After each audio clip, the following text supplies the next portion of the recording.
बीड़ा वाली लाइटवा अच्छा जी पहला दिन बाद तनी त्रुटि हो जाई तो क्षमा करे को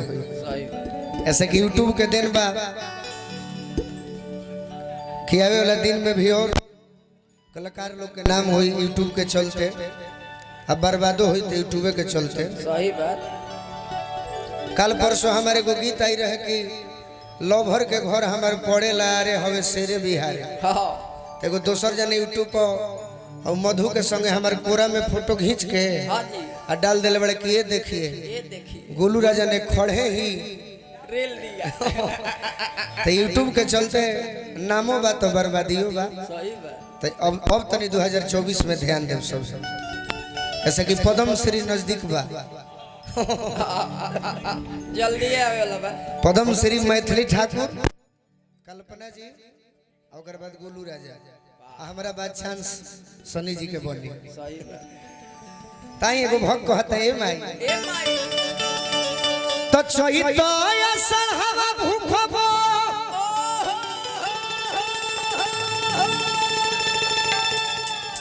भैया वाह सनोज राय जी गड़खा बाजार से पुरस्कार देते हैं। अरे माँ घरे कुंवरवा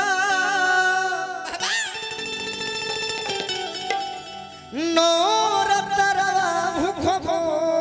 ना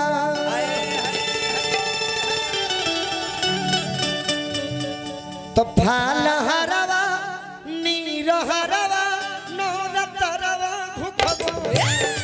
फाल हरवा नीर हरवा नौरतरवा भूखबो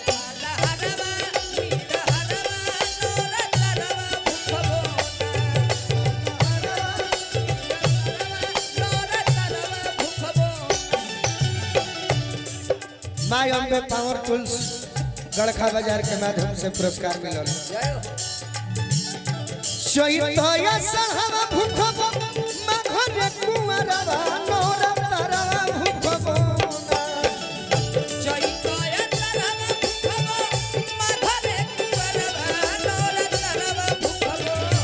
तो फाल हरवा नीर हरवा नौरतरवा भूखबो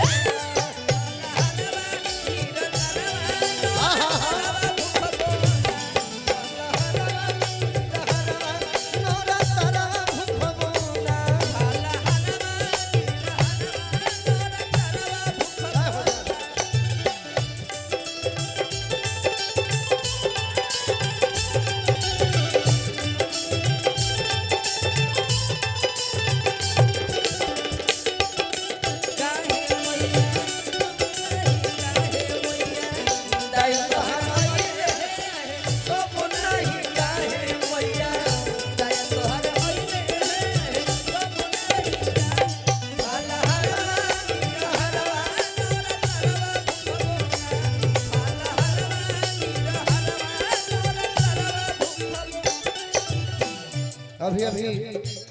हमारा भोला बाबा के गार्जियन भी बानी हमारो गार्जियन बानी चंद्रभूषण जी टेंट हाउस और प्रेम राय जी यहाँ के तो हमारे भाई बानी हमारा मंच पर अभिभावक की ओर से बहुत बहुत आशीर्वाद मिलल बा बार बार प्रणाम करब आशीर्वाद के प्रतीक्षा बा भक्त कहता कि माई यदि तहर कृपा हो जाई तो हम बड़ी सोचले बनी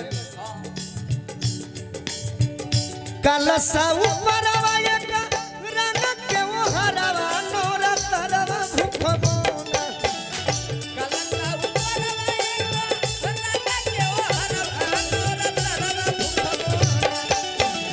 कलसा ऊपरवा एक रंग के वो हरवा नौरतरवा भूखबो तो जपी के मूल मान तरवा नौरतरवा भूखबो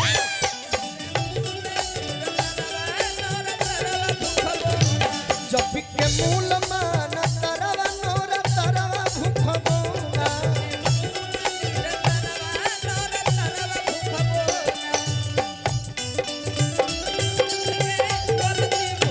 जय हो जय हो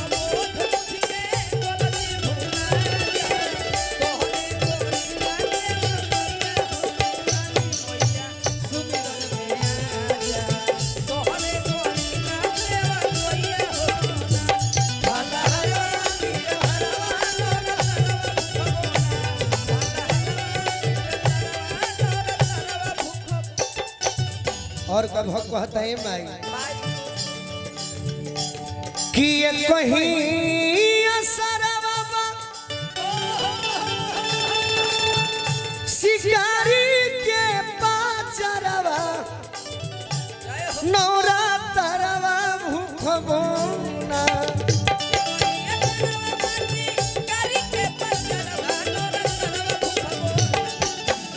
एक कहीं असरवा बसी कर के पचरवा नौरा तरवा भूख बोना नौरा तरवा भूख बोना तो जो पिके तो गोलुआ गाइया ठोपहरवा नौरा तरवा